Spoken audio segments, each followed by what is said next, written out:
સ્વર્ગવાસ નિમિત્તે આજના ભજન અને આજની આ સંતવાણી મહેશભાઈ કહેતા આનંદ થાય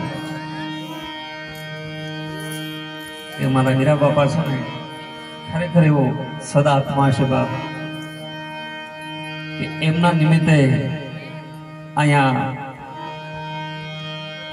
ગુરુ મહારાજ બહારથી આટલા સંતો અને આપણે ભાવથી અશ્વિન બાપુએ બહુ સરસ મજાની વાત કરી કે જેને જેને અહીંયા સદગુરુના પંજા લાગ્યા છે ને બાપા એનો કંઈક તો અંદર ઠેરાશે કોઈ શબ્દ એની અંદર બેહી શકે. જય હો. મારી વાતનો દોર શરૂ કરતા પહેલા પૂજ્ય અશ્વિન બાપુના ચરણોમાં દંડવત પ્રણામ, માતાજીના ચરણોમાં દંડવત પ્રણામ, બહારથી જે પણ સંતો પધાર્યા છે એમના ચરણોમાં પણ પ્રણામ, જે પણ દિવ્ય આત્માઓ બેઠા છે બધાના ચરણોમાં મારા કોટી કોટી વંદન.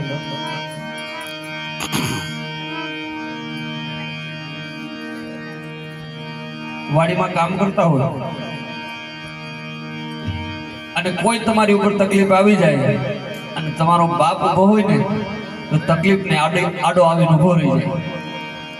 આ દેહરૂપી સંબંધનો એક બાપ છે અને બાપ જો આપણી કોઈ પણ તકલીફ હોય, કોઈ પણ સંકટ હોય, કોઈ પણ આપત્તિ હોય, અરે અહીંયા આપણે ઘણી બધી વાત કરી પણ આ ઘરમાંથી એક બાપની ખોટ શું વર્તાની છે એ તમારે પૂછવું હોય તો આજની આ સત્વાણી, આ ભજન અને સત્સંગ પૂરો થાય પછી તમે અમારા હીરા બાપાના જે દીકરા અને દીકરી છે એની પાસે બેસો તો ખબર પડે બાપ ઘરમાંથી વયો જાય પછી જય હો.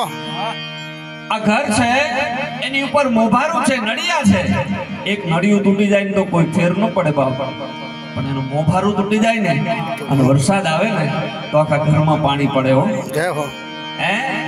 તડકો હોય ને તો મોભારાનો પ્રકાશ આખા ઘરમાં આવે, આખા ઘરમાં તાપ લાગે બાપ. આપણો સંસારનો બાપ છે અને સદગુરુ રૂપી બાપ છે ને એક વખત એનો ભેટો થઈ જાય, એનું શરણું આવી જાય બાપ, આ જગતના જેટલા તાપ છે ને એ બધાય તાપને જીરવી રાખે. જય હો. જય હો. કે પરમ કૃપા પરમાત્મા હું છે, તમે કોણ છો, ક્યાંથી આવ્યા છો, ક્યાં જવાના છો બાપ, આનો ભેટો કરાવે છે. શિષ્ય એના ગુરુ મહારાજને અશ્વિન બાપુ પ્રશ્ન પૂછે, શું પૂછે છે કે ગુરુ મહારાજ મને પ્રશ્ન થાય છે કે શું પ્રશ્ન થાય છે, માણસની કિંમત કેટલી? કે બેટા બોલીને સમજાવું કે પ્રેક્ટિકલ એટલે કે અનુભવ કરીને સમજાવું? અને શિષ્ય પણ એવો કે ગુરુ મહારાજ એક કામ કરો ને મને બે રીતે સમજાવો. જય હો. અને ગુરુ મહારાજ એના શિષ્યને સમજાવે છે કે સાંભળ, આપણો આશ્રમ છે ને એની અંદર સામે એક પથ્થર પડ્યો છે બેટા, એ પથ્થરને હાથમાં લે અને એમ કહેવાય કે બજારમાં હાલ્યો જા. એક વસ્તુનું તું ધ્યાન રાખજે બાપ, ગુરુ હું છે ને એના મહિમાની હું વાત કરું છું અને જેને જેને સદગુરુનો ભેટો થયો હશે આ વાતને સારી રીતે સમજી શકશો. અને કદાચ નહીં થયો હોય તો તમને એમ થશે ગુરુ કરવા જેવું તો છે બાપ. અને અહીંયા તો શું વાત છે કે જો કદાચ ન સમજાય, ગુરુ ન હોય ન સમજાય એમાં કોઈ તમારી ભૂલ નથી, પણ ગુરુ હોય ન સમજાય એને મોટી તકલીફ છે. ગુરુ થયા પછી તો કઈક ફેર પડવો જોઈએ, સમજણ આવ્યા પછી તો કઈક ફેર પડવો પડે. ફેર ન પડે તો તમારામાં પાત્રતામાં ક્યાંક ખામી છે, કા સાચા સદગુરુ સામે સાચા તાર નથી લગાવ્યા, ક્યાંક ખોટ છે બાપ. એટલે ગુરુ મહારાજ એમ કહે છે કે બેટા એક કામ કર, આ પથ્થર છે ને લઈ અને બજારમાં જા. અને શિષ્ય હાથમાં એ પથ્થર લીધો અને આમાં હાલવા હજી જાય. ગુરુ મહારાજ કહે છે બેટા એક વાતનું ધ્યાન રાખજે કે શું? બજારમાં જા અને આ પથ્થરની જ્યારે એમ કહેવાય કે હરાજી કર, વેચ. અને સામે વાળો માણા એમ કે આ પથ્થરની કિંમત શું છે તો તારે બોલવાનું નથી, ખાલી બે આંગળી બતાવવાની છે, કિંમત સામે વાળાને કરવા દેજે. અને પછી એ કિંમત કરે અને કિંમત કરે છતાં તું વેચતો નહીં, પાછો આવજે. અને આજ્ઞા કી તેમ કહેવાય શિષ્ય હાથમાં પથ્થર લઈને બજારમાં હાલ્યો અને જેને જેને માથે સદગુરુના પંજા પડ્યા હોય ને બાપ એ તો પછી એનો જે પણ ગુરુ મંત્ર હોય એનું રટણ કરતો કરતો કરતો કરતો એક શ્વાસ સાથે સ્મરણ કરતો કરતો ગુરુ મહારાજને યાદ કરતો કરતો બાપ હાલતો હોય કદાચ વચમાં વિઘ્ન આવી જાય ને ગુરુનો પંજો એની હારે કામ કરતો હોય બાપ જય હો હાલતો હાલતો બજારમાં આવ્યો અને સામે ઊભો છે સામે શાક માર્કેટ છે બકાલું વેચાય છે બાપ અને બકાલું વેચાય છે ને એ પથ્થર લઈને ઊભો છે કોઈ શાકભાજી વેચવા વાળા આવ્યા એ કાટલા હતા કાટલા વજનિયા હતા એ ઘરે ભૂલી ગયો હતો અને પછી એને વિચાર આવ્યો કે આના હાથમાં પથ્થર છે ને આ પથ્થરને ખરીદી લઉં અને આજનું મારું કામ રડી જાય એવું કરી નાખું અને એ શિષ્ય પાસે યુવાન પાસે આવે છે યુવાનને કહે છે યુવાન આ પથ્થર વેચવો છે હા હું કિંમત રાખી છે બે આંગળી બતાવી અને સામે ખરીદનારે કીધું કે ભાઈ આ પથ્થરની કિંમત 2 રૂપિયા થોડી હોય શિષ્યને વિચાર આવ્યો કે આશ્રમમાં રહેલો નકામો પથ્થર અને એની કિંમત 2 રૂપિયા કોઈ વાંધો નહીં મારે જરૂર છે આપી દો એ કે ના વેચવાનો નથી હું પૂછીને પછી વેચીશ શિષ્યથી પાછો નીકળી ગયો અને ગુરુ મહારાજ માં આવીને ગુરુ મહારાજને કહે છે ગુરુ મહારાજ આ પથ્થરની કિંમત 2 રૂપિયા છે અને પછી ગુરુ મહારાજ કહે છે બેટા એક કામ કર સામે પથ્થર છે ને એની માથે બરોબર ઘહી નાખ થોડુંક ચચકાટ બનાવ અને પછી ફરી બજારમાં જા અને આજ્ઞાકીત શિષ્ય ઈ પથ્થરને ચચકાટ કરી અને ફરી બજારની અંદર જાય છે પણ સાંભળજો ગુરુ મહારાજ કહે છે કે બેટા જે બજારમાં ગયો ને એની બજારમાં ન જાતો બીજી બજારમાં જાજે હાલતો હાલતો હાલતો હાલતો હોની બજારમાં આવ્યો અને હોની બજારમાં આવ્યો અને હાથમાં પથ્થર છે સામે એક હોની અને આજ હોની પાસે એમ કહેવાય કે ઈ વજનિયા હતા ને ઈ વજનિયા જોતા હતા અને વજનિયાના રૂપમાં પથ્થર હતો એ કિંમતી હતો પાછો એટલે હોની આમ જોયું યુવાન ઉભો છે હાથમાં પથ્થર છે જો આમ મળી જાય તો મજા આવે આજનું મારું કામ થઈ જાય અને ઈ હોની સામે યુવાનને બોલાવે છે બોલાવીને એમ કે છે કે યુવાન પથ્થર વેચવો છે કે હા હું કિંમત રાખી છે 2 આંગળી લાંબી કરી અને હોનીએ કીધું ભાઈ આ પથ્થરની કિંમત 2000 રૂપિયા થોડી હોય શિષ્યને હવે થોડોક વધારે વિચાર આવ્યો વિચારજો બાપ શું કામ એ બહેમાંથી 2000 થયા આ પથ્થરમાં હે શું એવું તે હું છે કિંમત વધતી જાય છે અને કીધું કોઈ વાંધો નહીં આપી દો કે ના મારે વેચવાનો નથી પૂછા વગર નથી વેચવાનો કીધા વગર નથી વેચવાનો પાછો આવ્યો થોડું થોડું મંથન કરતો કરતો વિચાર કરે છે કે આ પથ્થરની કિંમત બહેમાંથી 2000 કેમ થઈ પાછો ગુરુ પાસે આવી અને દંડવત પ્રણામ કરી અને ગુરુ મહારાજને કહે છે ગુરુ મહારાજ આની કિંમત 2000 રૂપિયા છે અને છેલ્લી વખત ત્રીજી વખત કહે છે બેટા એક કામ કર આ પથ્થરને એવો ઘસ એવો ચકચકાટ બનાવ કોઈ માણસ જોવે ને તો એની અંદર એનું પ્રતિબિંબ દેખાવું પડે અને એવું પ્રતિબિંબ દેખાય અને એવો ચકચકાટ બનાવીને પછી બજારમાં જા ચકચકાટ બનાવી અને પાછો બજારમાં આવેલો પણ મિત્રો વિચાર છે હાલતો હાલતો હાલતો આ ઝવેરી બજારમાં આવ્યો બા કે કોઈ ઝવેરી હોય અને એની નજરમાં એક વખત તમે આવી જાઓ આવા સદગુરુ રૂપી ઝવેરી મળે ને તો જગતમાં સાચી કિંમત થાય જય હો बिका नहीं था तब तो कोई पूछता नहीं था मगर तुमने खरीद कर हमें अनमोल बना दिया एक वक्त तुम्हारो મિત્રો લખવું યા લખી લો આ જગતમાં જેટલા મહાપુરુષો છે એની પાછળ એના સદગુરુના પંજા છે બાકી જગતમાં એમાં નામ નો રે બા જય હો જેટલાને તપાસ કરવું હોય કરી લેવાની છૂટ એટલે ઈ સદગુરુનું સ્મરણ કરતો કરતો કરતો ઈ શિષ્ય ઝવેરી બજારમાં આવ્યો અને બાપ અહીંયા આપણે બેઠા છે કોઈ મોંઘો મહેમાન આવે અહીંથી મહેશભાઈ આવકારો દેવા માટે જાય પણ અશ્વિન બાપુ ઊભા થાય ત્યારે સમજી લેવાનું ખામે આવે છે કોઈક ઝવેરી કોઈક નૂર વાળો માણસ છે બાકી ઊભા ન થાય બાપ હે મોટો માણસ જ્યારે આવકારો આપતો હોય ને ત્યારે હામામાં કઈક નૂર હોય બાકી આ બને નહીં એટલે ઝવેરી બજારમાં આવ્યો અને આમ હાથમાં પથ્થર જોયો ને દુકાનમાંથી ઝવેરી બહાર નીકળ્યો ઝવેરી જ્યારે ઉભો થાય ત્યારે સમજી લેજો તમારું કઈક પૂન પાક્યું છે બાપ હે તમારા આગળના કઈક એવા કર્મ છે કઈક એવી દયા છે કઈક સદગુરુનું શરણ હાથું સેવાઈ ગયું છે બાપ સંતોની કઈક કૃપા થઈ છે ઝવેરી દુકાનમાંથી બહાર નીકળ્યો અને હાથમાં જે પથ્થર હતો ખરેખર બાપ કિંમતી હતો અને ઝવેરી આવીને પૂછે છે યુવાન પથ્થર વેચવો છે કે હા કે ખૂબ કિંમત રાખી છે 2 આંગળી લાંબી કરી યુવાન પથ્થરની કિંમત 2 લાખ રૂપિયા થોડી હોય. આહા. અને હવે ઈ જે શિષ્ય છે ને એની મતિ કામ નથી કરતી, કેમ કે 2000 સુધી તો કામ કરતી હતી, કે આ 2 લાખ રૂપિયા આટલો બધો કિંમતી પથ્થર. છતાંય જોજો બાપ, એક વખત સદગુરુ સરળ સેવું હોય ને પછી વચન ભંગ નથી થતું બાપ. પછી આર હોય તો ભલે, પાર હોય તો ભલે, જીવનની વાત હોય તો ભલે, અને પછી મરણની વાત આવી જાય તો ભલે, તો સદગુરુના હાચા પંજા લાગે હો. કે યુવાન આપી દે 2 લાખ રૂપિયા રોકડા આપી દઉં, કે ના મને મારા ગુરુ મહારાજે ના પાડી છે, હું આ પથ્થર નહીં વેચું. અને આજ આ ત્રીજી વખત એ પથ્થર વેચા વગર એ જરા હાલતો થયો ને તાર મનમાં મંથન કરે છે, યાર આ પથ્થરમાં છે શું? અને હાલતો હાલતો હાલતો એ ગુરુ મહારાજને આમ જોયા, અને ગુરુ મહારાજને જોતાની સાથે એમ કહેવાય કે આમ લાકડી પડે એમ પડી ગયો. ગુરુ મહારાજ આ પથ્થરમાં હે શું? મને સમજાતું નથી કે આ સતત કિંમત આની વધતી જાય છે. અને સાંભળજો ટૂંકમાં આ પ્રસંગ મને તમને લાગુ ક્યાં પડે છે? તારે ગુરુ મહારાજ ને શિષ્ય પ્રશ્ન પૂછે છે, ગુરુ મહારાજ આમાં મને કઈ સમજાતું નથી, આ કિંમત વધતી કેમ જાય છે?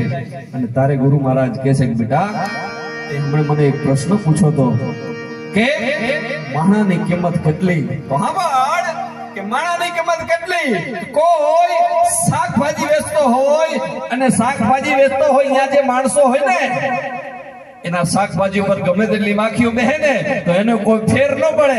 પણ હોની બજારમાં જા ને એક એના તોલ માપ ઉપર માખી બેહી જાય તો કેટલા કિંમતમાં જાય તો કોનીને ખબર હોય? બેટા આવા શાકભાજી એટલે કે નાના વિચારવાળા માણા ભેગો તું બેહીશ તો તારી કિંમત 2 રૂપિયા થાય. હોની જેવો માણા હશે અને એના ભેગો તું બેહી જાઈશ તો તારી કિંમત 2000 રૂપિયા થાય. બેટા કોઈ ઝવેરી માણા હશે અને ઝવેરીની પાસે તું બેહી જાઈશ તો તારી કિંમત 2 લાખ રૂપિયા થાય. પણ બેટા સાંભળ, હજી એક કિંમત મેં તને નથી કીધી, અને એક કિંમત તને હું કહું છું કે કોઈ સિદ્ધ સંત કે સિદ્ધ સદગુરુ અને એના શરણે તું જઈને બેહી જાઈશ ને તો તારી કિંમત અનંત થઈ જાય, અનંત થઈ જશે, અનંત થઈ જાય બાપ. જય હો. ગુરુ પરંપરા છે બાપ.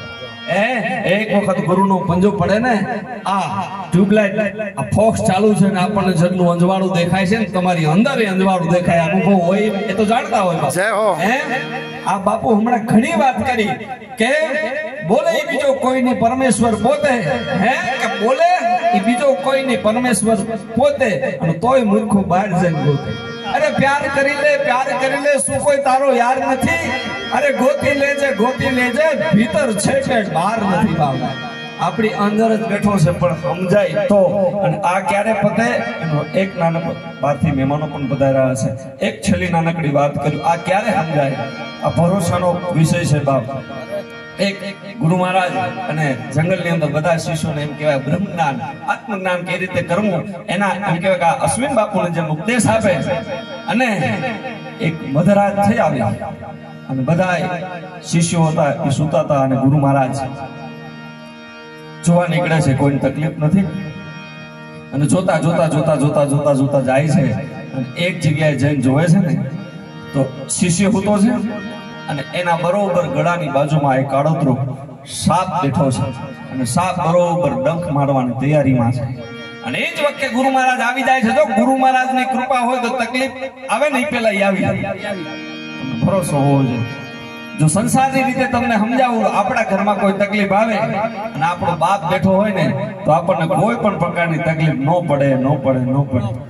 અને આ વધારે મને મહેશભાઈ ને ખબર પડે કે જેને જેને બાપ ઘરમાંથી વિદાય લઈને બધાને સમજાય કે બાપ વયો જાય પછી ઘરમાં બાપની ખોટ કેટલી હોય. એમ આ સદગુરુ છે એ બરોબર જોવા માટે નીકળે છે, અને આમ જોયું ડંખ મારવાની તૈયારી. ગુરુ મહારાજ સાપની ભાષા જાણતા હતા, વિનંતી કરે છે કે નાગદેવ, મારા શિષ્યની એવી રીતે શું ભૂલ થઈ છે તમે એને ડંખ મારવા માટે આવ્યા છો, એને મારવા માટે આવ્યા છો? અને વાત કરે છે તમારો આ શિષ્ય છે જંગલમાં વિચરણ કરતો હતો, અને વિચરણ કરતા કરતા એ જતો તો એ ઝાડા ઝાખરામાંથી એનો પગ આવ્યો. મારું બરોબર ત્યાંથી નીકળવું, નીચેથી હું જાતો તો એનું ધ્યાન નહોતું, અને બરોબર મારું નીચેથી નીકળવું અને એનો પગ દેવો, એને જેવો પગ દીધો, એ જે લાકડીની માથે પગ મૂક્યો એ લાકડીની અંદર અહીંયા કાંટો હતો, અને એ કાંટો સીધો મારા ગળાની અંદર બેસી ગયો, અને એ પાંદડામાંથી આમ થોડો જગ્યા થઈ ત્યાંથી હું ભારી ગયો. કે આ મારા ગળેથી લોહી કાઢ્યું ને એ આ તમારો શિષ્ય છે, અને ત્યારથી મેં નક્કી કર્યું કે જ્યારે મને મળશે ત્યારે મને જેવું લોહી કાઢ્યું એને હું એવું જ લોહી એનું કાઢી નાખીશ. એટલે આજ હું એનું વેર લેવા માટે આવ્યો છું. ગુરુ મહારાજ કહે છે, નાગદેવ તમે લોહી કાઢશો તો તમારું વેર વળી જશે કે હા, પણ તમે તમારી રીતે લોહી કાઢશો ને તો તમારું ઝેર આની અંદર ચડી જાય, આમ મરી જાય. તમારે લોહી જ જોઈશે ને કે હા તો હું આપી દઉં તો કોઈ વાંધો નહીં, તમારા શિષ્યનું લોહી મારે જોઈ એ મને આપી દો તો હું મારા રસ્તે નીકળી જાઉં. સાંભળજો, ભરવાનો વિષય હવે ચાલુ થાય છે. શિષ્ય હું તો છે. ગુરુ મહારાજે હાથમાં ખંજર લીધું, કેતક છરી લીધી, અને એના ગળાની ઉપર હળિયાનો ભાગ છે ને ત્યાં કાપો મારવા માટે જાય છે. અને એ આમ શિષ્ય હૂતો છે, અને એ શિષ્યના છાતીના ભાગ ઉપર ગુરુ રહી ગયા છે, હાથમાં ખંજર છે, અને આમ બરોબર ગળાના ભાગ ઉપર આમ કાપો મારવા હજી આમ તૈયારી કરે. શિષ્યની આંખ ખુલે છે, અને આમ જોયું ને તેને દેખાણું મારા ગુરુ મહારાજ છે. આંખ બંધ કરી નાખી. શિષ્યને ખબર છે, સામે ગુરુને ખબર પડી ગઈ કે મારા શિષ્યની આંખ ખુલી ગઈ છે, એને આંખ બંધ કરી નાખી. અને છતાંય એમ કહેવાય કે આમ થરડાક કરતી એ ખંજર મારી દીધું. લોહીનો ભભૂકો વછેટો, ત્યાંથી લોહી લઈ અને નાગદેવતાને દઈ દીધું. નાગદેવતા એના રસ્તે વયા ગયા, ગુરુ મહારાજ એની રીતે ત્યાંથી નીકળી ગયા. પણ સાંભળજો, ગુરુને એમ થયું કે આ શિષ્ય જાગી ગયો, મને પ્રશ્ન કરશે ગુરુ મહારાજ આવું કેમ કર્યું. એક દી ગયો, બે દી ગયો, 3 દી, 5 દી, 10 દી ગયા. શિષ્યએ કોઈ દી પૂછ્યું નહીં કે ગુરુ મહારાજ તમે આવું કામ કર્યું. અને ધીરજનો અંત આવતા ગુરુ મહારાજ એક વખત શિષ્યને પોતાની પાસે બોલાવે છે, અને બોલાવી અને કહે છે કે બેટા આજથી 10 દિવસ પહેલાની રાત તને યાદ છે કે હા ગુરુ મહારાજ મને યાદ છે. તો કે રાતના મધરાતનો પોર હતો, મેં તારા ગળાના ભાગ ઉપર શરીનો એમ કહેવાય ખંજરનો કાપ મૂક્યો હતો. કે ગુરુ મહારાજ મને ખબર છે કે એ વખતે તારી આંખ ખુલી ગઈ હતી. ગુરુ મહારાજ કહું છું મને ખબર છે કે મેં તારા ગળાના ભાગ ઉપર આ છરીથી ઘા માર્યો, છતાંય તું બોલ્યો કેમ નહીં. અને તારે એક શિષ્ય એમના સદગુરુ મહારાજને કહે છે કે સદગુરુ મહારાજ મને ખબર છે કે મારો ગુરુ છે એ મારા માટે જે પણ કરતો હશે એ યોગ્ય જ હશે, જે પણ કરતો હશે યોગ્ય જ હશે. આટલો ભરોસો જ્યારે ગુરુ મહારાજ ઉપર બેહે ને તારે એની કૃપા ચાલુ થાય, બાકી નો થાય. ક્યાંક બજારમાં ગયા હોય અને ક્યાંક તકલીફ આવી ગઈ હોય, તમને કોઈ માણસ ન ઓળખતું હોય, તમારા બાપનું નામ દઈ દો ને તો ફલાણાનો દીકરો છે એની યાર મારો સંબંધ સારો છે, જવા દો, જે ભૂલ હોય જવા દો. એક સંસારના નાતે તમારી ભૂલ થતી હોય તો સંસાર તમને માફ કરી દેતો હોય. આને તો પરમ તત્વ હારે નાતો છે બાપ. જય હો. એની ઓળખાણ કેવડી મોટી છે બાપ. પણ ભરોસો હોય તો પતે, બાકી નો પતે બાપ. આ ભરોસાનો વિષય છે સાહેબ, નકે પતે નહીં. દરિયાની અંદર એમ કહેવાય વાણ હાલ્યું જાય છે, અને આપ જેવડા એમ કહેવાય મોજા મેળા ઉછળવા, અને બધાને એમ થયું કે મોત આવ્યું કે આવશે, આવ્યું કે આવશે, આવ્યું કે આવશે. વાત કેતા વાર લાગે કે મોત સામેથી આવે ઈ પેલા આપણે ભેટી જાય, બધા મેળા કૂદવા. અને તારે વાહનનો નાવિક એમ કહે છે કે બાપ ભરોસો રાખો, આ નાવ નથી ડૂબવાની. કોઈનું કાંઈ સાંભળતા નથી, અને બધા એમ કહેવાય નાવમાંથી કૂદી જાય છે. સાંભળજો, છેલ્લે નાવિક છે સામે એમના ધર્મપત્ની છે, એ એમ કે છે કે આપણે જીવન હારે જીવા, મોતને પણ સામે હાલી આપણે હારે ભેટી લઈ. અને તારે નાવિક એમ કે છે હું સાચું કહું છું, આ નાવ છે નથી ડૂબવાનું, નથી ડૂબવાનું, નથી ડૂબવાનું. અને તારે એની પત્ની એમ કે છે કે આ નાવ તમે જો હાલક ડોલક થાય છે, હમણાં આપણે ડૂબી જાવ. ના, આ નાવ નથી ડૂબવાની, પાણી ઉલાળે છે, પાણી ઉલાળે છે. વાત કેતા વાર લાગે, પત્નીને એમ થયું કે નહીં કૂદે, હું હાથ પકડીને કૂદાવ. અને પત્ની બરોબર નજીક આવવા જાય. આ તો નાવિક હતો, સલામતી માટે એ વખતે બંદૂક હારે રાખતો, અને પોતાના બાજુમાંથી બંદૂક કાઢી અને પત્નીની સામે રાખી કહું છું રેવા દે, આ નાવ નથી ડૂબવાની. અને વાત કેતા વાર લાગે, બંદૂકની ગોળી સામે, બંદૂકની નાળચું સામે છે, પત્ની ધીમે ધીમે ધીમે ધીમે સામે હાલી આવે છે. અને પત્ની એમ કે છે કે આપણે કૂદી જાય, કે ના નથી કૂદવું, કેમ કે આ નાવ નથી ડૂબવાની. અરે કે ના, તમે જુઓ ચારે બાજુ મોજા કેવડા ઉછળે છે. આ મહાસાગર એમ કહેવાય આમ પોતાનું જે તોફાન છે બધું એક હામટું ઉપાડ્યું છે. નાવ નથી ડૂબવાની, નથી ડૂબવાની, નથી ડૂબવાની. વાત કેતા વાર લાગે, એ બંદૂકના નાળચા સુધી પત્નીએ માથું આવી ગયો, અને માથું આવ્યું ને કુદરતને કરવું, તોફાન શાંત થઈ ગયું. અને તોફાન શાંત થઈ ગયું ને પછી એની પત્ની છે ને એ એના પતિને પૂછે છે કે તમે